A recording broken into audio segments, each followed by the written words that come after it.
అది ఎట్టా బతికి బట్ట కట్టాలో నేర్చుకోవాల్సిన రహస్యం.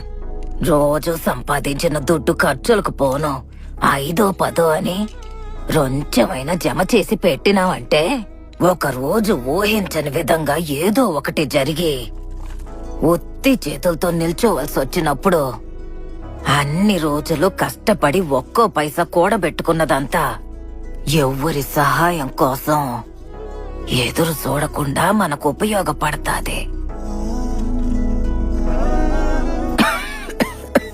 ఒక మనిషి సంతోషంగా ఉండడానికి దుడ్డు కావాలో లేదో నాకు తెలీదు, కానీ మర్యాదగా ఉండడానికి దుడ్డు కావాల్సిందే.